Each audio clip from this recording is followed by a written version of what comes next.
Se eu lhe perguntasse qual é o seu principal problema, o que você me diria? O que você entende que seja o principal problema da sua vida e da humanidade? Talvez você esteja pensando no emprego, numa saúde, esteja pensando num problema familiar. Todos esses problemas, eles realmente fazem parte da nossa vida, mas nós estamos falando do principal problema.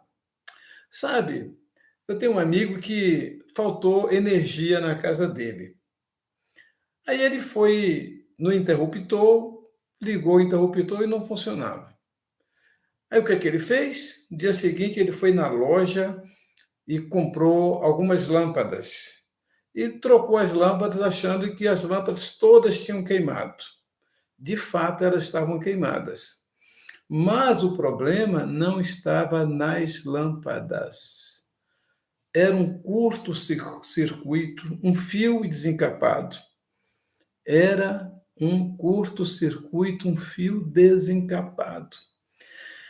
E aí, ele trocou as lâmpadas e quando foi ligar o interruptor, as lâmpadas queimaram todas de novo. O que eu quero dizer com isso? Que às vezes nós não estamos indo na fonte do problema. Nós estamos tratando de uma consequência. Nós não estamos tratando daquilo que é a origem do problema. E sabe qual é o principal problema do ser humano, para o qual Deus tem a solução? É aquele vazio que as pessoas têm dentro de si, no coração. Aquilo que tantas vezes a pessoa não sabe como explicar. Billy Graham, uma vez conversando com uma mulher, que ela disse: olha, eu sinto um vazio muito grande no meu coração e eu não tenho como explicar isso. Billy Graham disse: por acaso você não está separada de Deus? Você já percebeu que esse sentimento de vazio não seria uma separação de Deus? E sabe o que a Bíblia chama essa separação? De pecado.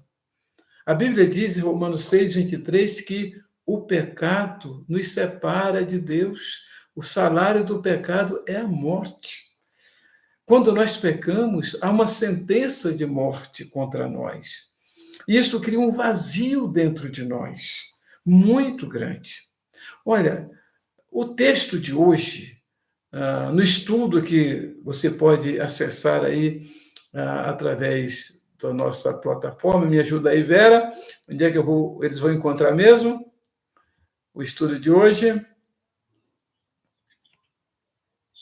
Então, já está no chat, já está no grupo, o nosso estudo. E aí você vai ver que nós temos aí um texto de Mateus, capítulo 16, versículo 26. Olha a pergunta que Jesus faz neste versículo. Ele diz: que adianta alguém ganhar o mundo inteiro, mas perder a vida verdadeira, perder a alma? Pois não há nada que poderá pagar para ter de volta essa vida. Então, o grande problema da nossa vida não é a falta de saúde, não é a falta de um emprego, não é apenas paz no lar, tudo isso é importante e nós precisamos disso. Mas o principal problema da nossa vida é o vazio do coração. É aquilo que o pecado causa na nossa vida, que a Bíblia diz que o salário do pecado é a morte. E Jesus fala que adianta uma pessoa ter saúde, ter emprego, ter tudo aquilo que ela gostaria na vida, mas ela perder a alma. Existe um cântico que diz assim: perder os bens é fatal, perder a saúde é mais.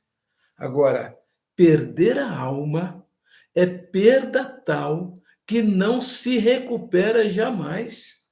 Você pode recuperar a saúde, você pode recuperar o emprego ou conseguir outro emprego, você pode reconstituir sua família, mas a alma, quando perdida, não tem como salvá-la.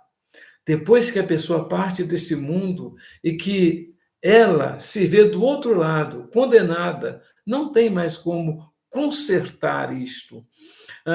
No Salmo 49, versos 7 e 8, diz que ninguém pode salvar a sua alma, porque os recursos dessas pessoas se esgotariam se elas quisessem salvar a sua própria alma.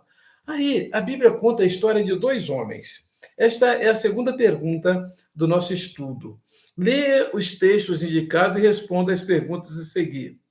É a história do rico e de Lázaro. Algumas pessoas chamam essa narração de Jesus como uma parábola, mas aqui não diz que é uma parábola. Jesus simplesmente começa contando como se fosse uma história, algo real que aconteceu. E aí, nós temos a descrição de como era a vida desses dois homens. E aí tem a pergunta: como era a vida deles, desses dois homens? Olha o versículo 19, Lucas 16, 19.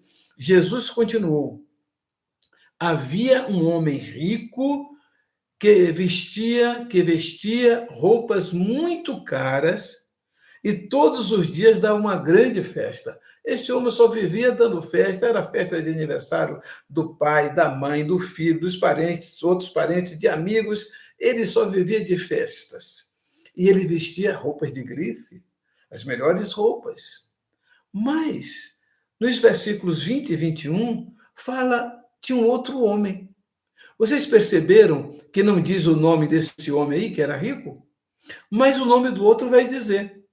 Havia também um pobre chamado Lázaro, que tinha o corpo coberto de feridas e que costumavam largá-lo perto da casa do rico. Lázaro ficava ali procurando matar a fome com as migalhas que caíam da mesa do homem rico e até os cachorros vinham lamber as suas feridas. Que contraste! Um homem dando festa todos os dias, vestindo as melhores roupas, comendo as melhores comidas, e o Lázaro, mendigo, na porta dele, todo feridento. Agora você percebeu? Não fala o nome do rico, mas fala o nome de Lázaro. Você sabe o que significa o nome Lázaro? Significa aquele que Deus ajuda. Não parece uma contradição? Dizer que o indivíduo, elemento feridento, mendigo, seja alguém a quem Deus ajude? Pois é, este é o significado do nome Lázaro. Mas o rico, nós não temos o nome dele. A tradição diz que o nome dele era Dives, mas é a tradição que diz e vamos chamá-lo assim de Dives. Agora, olha a próxima pergunta que nós fazemos aí. A terceira pergunta. Apesar da certeza da morte, o que distinguiu o rico de Lázaro? Bom, olha só o que o versículo 22 diz. Que o pobre morreu. Você percebeu que quem morreu primeiro foi o pobre? Muito interessante, né? O pobre morreu. E o que aconteceu com ele? Foi levado pelos anjos para junto de Abraão na festa do céu. O rico também morreu e foi sepultado. Este versículo nos descortina o que acontece do outro lado da vida. Uma pessoa que é de Deus, que seguiu a Jesus, que entregou o coração dela para Jesus, quando ela morre, ela é recepcionada pelos anjos e conduzida até a presença de Deus. Você percebe aí que Lázaro não teve sequer um sepultamento? Mas o rico não.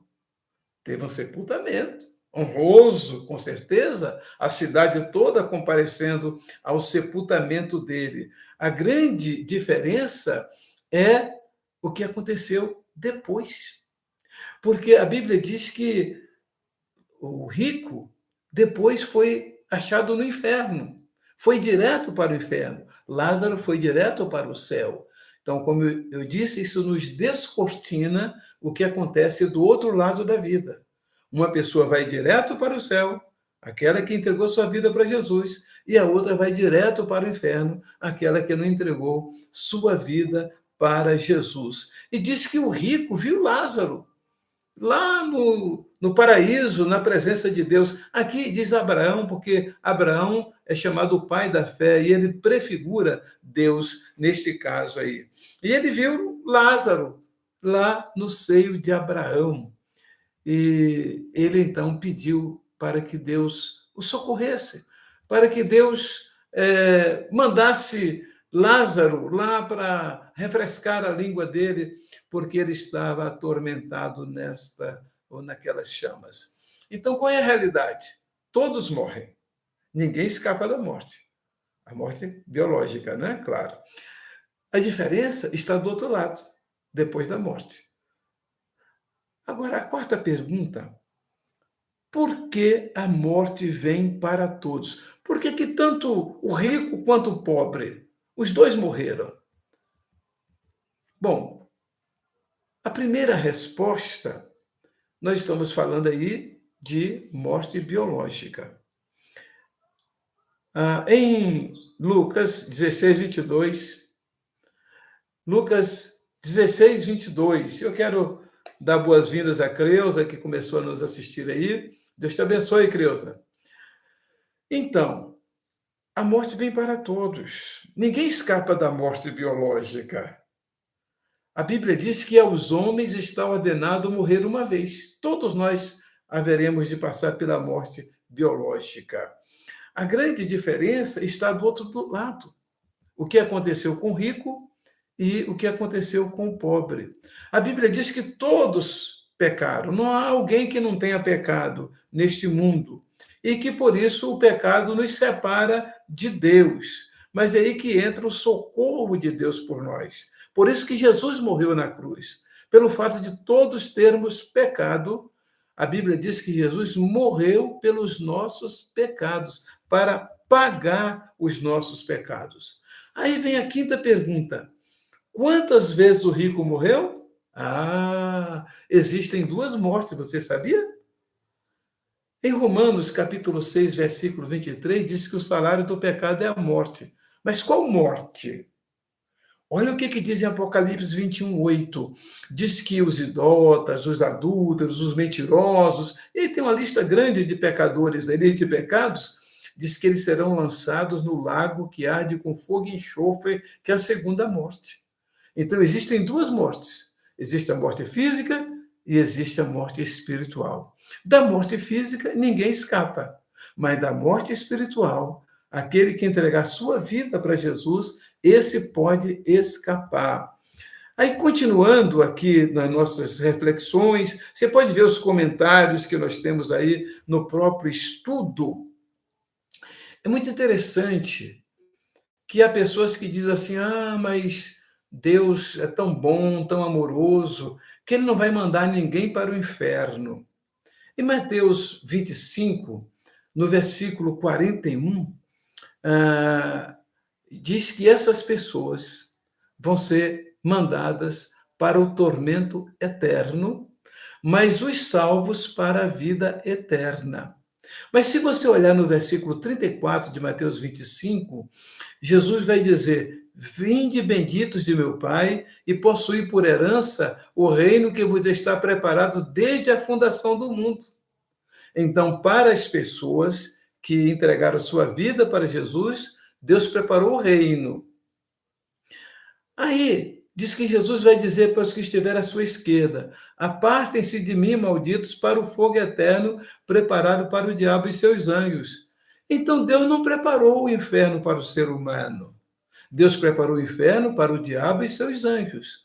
Mas, como não tem um terceiro lugar, as pessoas não querem entregar suas vidas a Jesus para irem para o céu, então elas só podem ir para o inferno, para o tormento eterno. Você pode ver em Mateus 25, 41 e 46, que vai dizer que os justos irão para o céu, para o reino que Jesus preparou.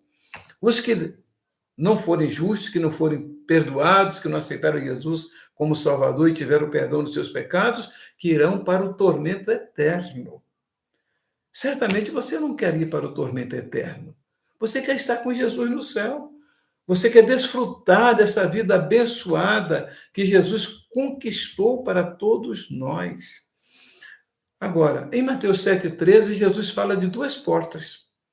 Ele fala da porta estreita e da porta larga. E nesta vida, cada um de nós precisa escolher por qual porta vai entrar. A porta estreita, Jesus diz que conduz à vida. A porta larga, Jesus diz que conduz à perdição. Por qual porta você está entrando? Não seria hoje o dia de você decidir seguir a Jesus, porque ele disse: Eu sou o caminho, eu sou a verdade, eu sou a vida. Ninguém vem ao Pai a não ser por mim. Isso está em João 14,6. Eu sou o caminho, a verdade e a vida, Jesus diz. Então, se você hoje decidir entregar a sua vida para Jesus, vai acontecer com você quando deixar esse mundo, igual aconteceu com Lázaro. Não importa o quanto de sofrimento você tem aqui nessa vida. Mas se você estiver firme com a sua fé em Jesus, quando você fechar os olhos nesse mundo, você será conduzido pelos anjos para a presença de Deus. Olha que bênção que é, você já imaginou que alegria? E Jesus diz em João 10, que ele veio para nos dar vida, vida abundante. É isso que Jesus quer dar para você, quer dar para cada um de nós. Aí, a pergunta por que o rico morreu duas vezes? Porque ele não se importou com Deus na sua vida. Só vivia para as festas. Na agenda do rico, não tinha lugar para Deus. Ele estava muito ocupado, negócio de igreja, de religião, qual nada, eu quero me divertir, eu quero curtir minha vida, eu quero estar com meus familiares, eu quero estar com meus amigos. Não é que você não possa estar com os familiares e amigos, é questão de você ter Deus na sua agenda. Precisamos nos alegrar com nossos amigos e familiares. Muito bem, muito bem. O Ademir, boa noite, Deus te abençoe, seja bem-vindo, tá? E o Dantas, quem que é? Jane, bem-vinda, Jane, Deus te abençoe, tá? Muito bom tê-los conosco aqui participando neste momento. Olha só, Romanos 8:1, olha que bênção, que maravilha! A Bíblia diz que agora já não existe nenhuma condenação para os que estão unidos com Cristo Jesus.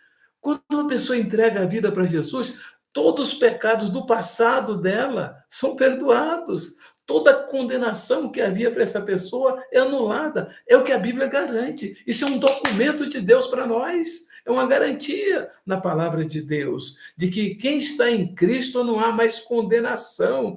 E em João 11, 25 e 26, aí Jesus diz que ele é a ressurreição e a vida.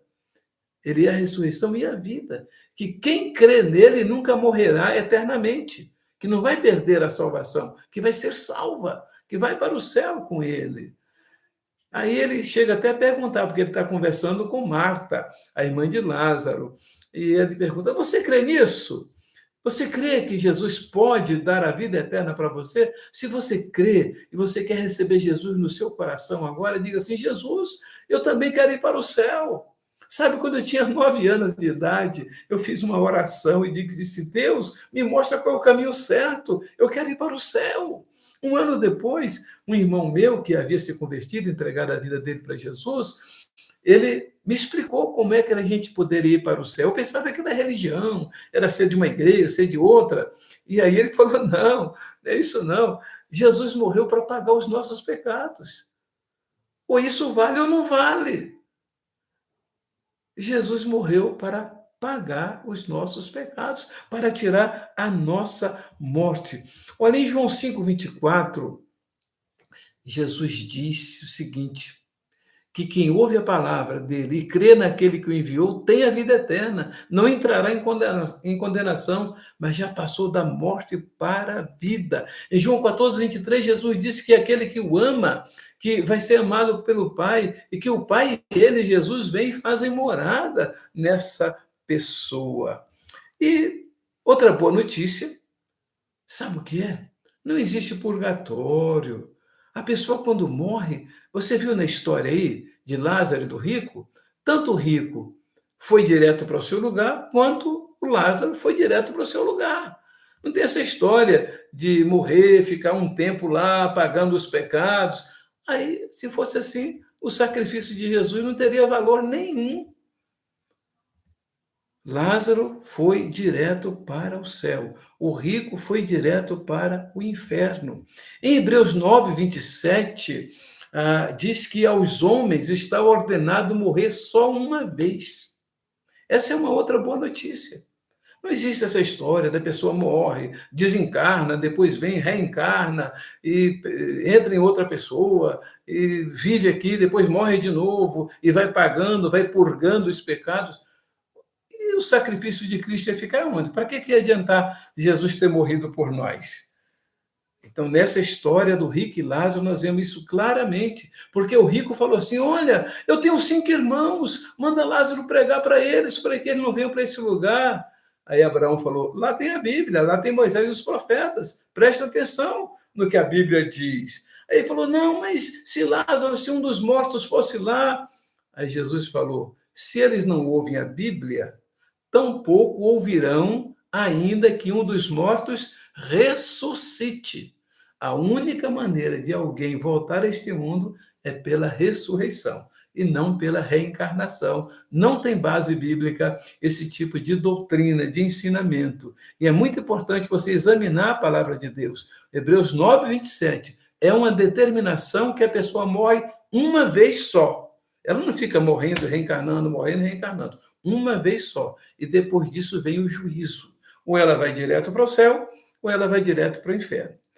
Oportunamente, eu vou explicar sobre a questão do juízo final. Como é que vai ser? Como é que essa história que o pessoal vai ressuscitar e Jesus vai dizer: ide malditos para o fogo eterno, vinde benditos para o reino de meu Pai.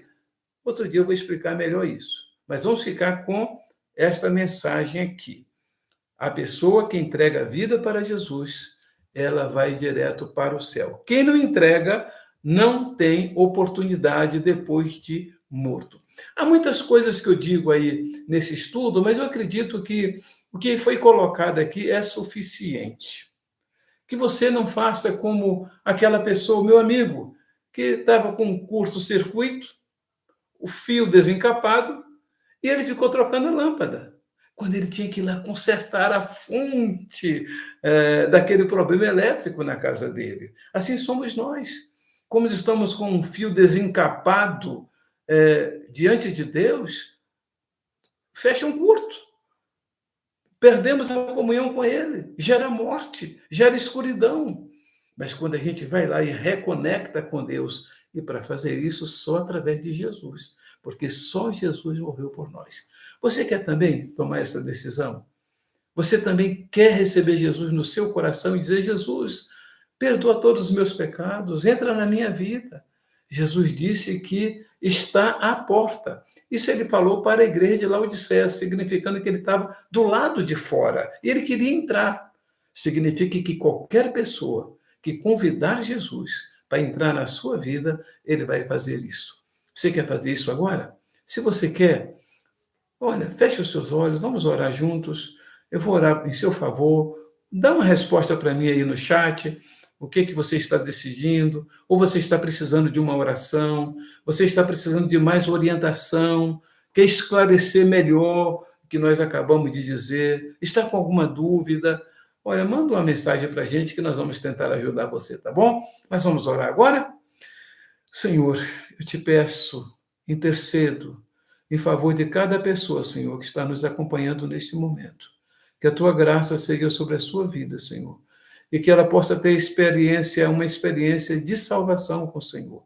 Que possa ter a paz do Senhor, como a tua palavra diz, que a paz de Deus que excede todo entendimento, guardará os vossos corações. Que essas pessoas possam experimentar a tua paz nos seus corações. Que possam experimentar, Senhor, o perdão dos seus pecados e a presença de Jesus na sua vida. É a minha oração, Senhor, no nome de Jesus. Amém. Amém. Olha, na próxima quarta-feira, nós vamos meditar sobre o plano de Deus para a sua vida. O que será que Deus tem preparado para você, hein? Qual será esse plano de Deus para a sua vida? Vamos aguardar. Divulgue esse vídeo com seus amigos, conhecidos e convide-os para participar da próxima live da próxima live, quarta-feira que vem, às 8 horas da noite. Tá bom? Deus abençoe a todos. Obrigado, Vera, e todos vocês que nos acompanham aí, que Deus os abençoe e os visite no seu lar.